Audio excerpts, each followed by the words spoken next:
So I'm going to be talking about the multimedia tool known as Flikr, photo sharing app. Something that anyone could post pictures from, anyone from a photographer to even your own mother, and they could post pretty much anything. While looking at the desktop version of Flikr, I found it really interesting on how the website is laid out. It's really easy to navigate with everything about the company to reporting anything to seeing it's subscription based. It's all just really easy to follow. While the top has your usual a search bar and other ways to narrow down what you're looking for.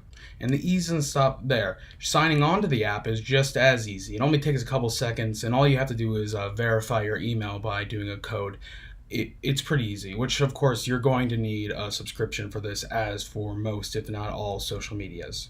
And the subscription is free, of course, like most, but it also has a paid subscription called Flikr Pro. This is more for the photographers or the producers, not the consumers, the people who, watch it. One of the big things it does is it makes your content ad free. What I mean by that is, say you were a photographer and you uploaded something and you were a pro. If I were to look at it, there would be no ads for me. It would just be your stuff, so it's free from being cluttered by other stuff. You also get business statistics about who's looking at your photos, what demographic they are, that kind of stuff. You get a bunch of different graphs. It really helps you see who you're marketing to. And if you run like a photography business, this is something that you're going to need. You also get good deals and discounts on Adobe, Blurb, Prime, and Portfolio Box. So you're able to better edit your photos and just make a better product than if you were otherwise. That's not to say if you were not a pro member that you don't have anything. There's still options for you and applications that you can get. Like creating a photo book and Blurb. It's like something you can buy and sell and has all your pictures in it. It's pretty cool. There's also this separate but connected feature called a Flikr blog. It's like a blogger, but it's like pictures. It's kind of laid out like on Tumblr, if you're familiar with that, blog website. But it's pretty much just pictures, and it's a way that you can talk more directly to the people who follow you and write more than just, like a sentence or two in your thing. In your bio. Finally, but most common for sharing and distribution sites is a grouping system between genres or such. So like if you took pictures of like a sunset or something, you could put it in the sunset group. It's like what they would call it. And you would be up and with all the other pros if you weren't a pro, or you'd probably be more towards the top if you were a pro.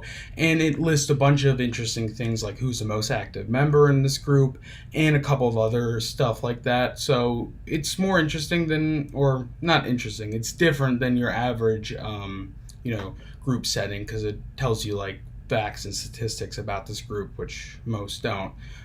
But I'll just cut the rest of this. Hopefully I'll figure out how to cut this part out. Out of all the features that I listed, the one that's most beneficial is by far pretty much everything that Flikr Pro gives you. It's like, they're not even close. I tried to sell it, but they're comparable, but they're not. It's kind of interesting actually, as a producer, usually you want to make money from the sites that you're pushing on, but this is one you obviously have to pay for. And it definitely has a different mentality. Imagine if on YouTube you had to pay to get certain features over others instead of getting money off of ad revenue. I'll talk later when I compare it to other social media sites why it probably does this and how this distinguishes itself from other ones.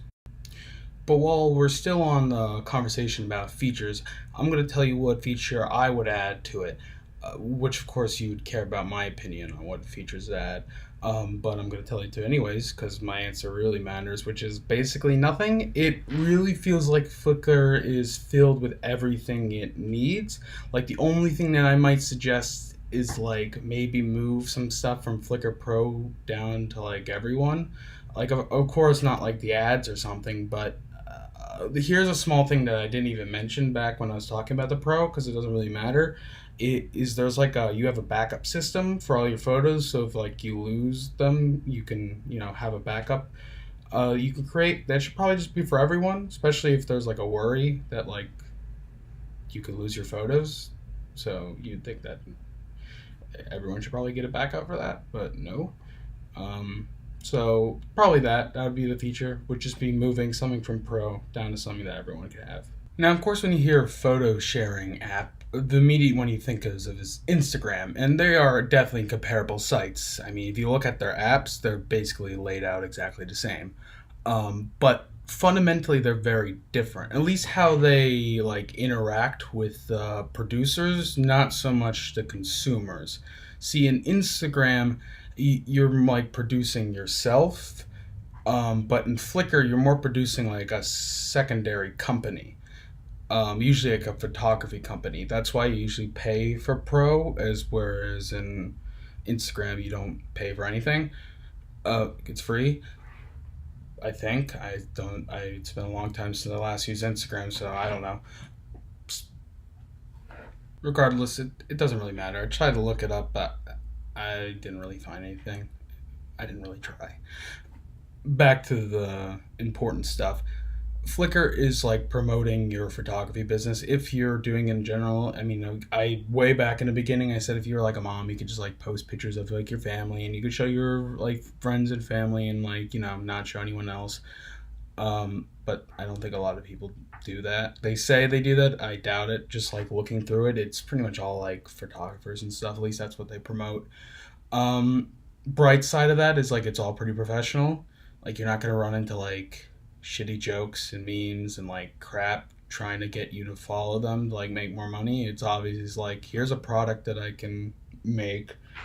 Um, Go to my store and like purchase it. Oh, I forgot to mention that's another thing you can get with the Pro is like you can like put your business, like I think you can like link directly to like your store if you have a store where you sell stuff. So there's another thing of the million things that Pro does.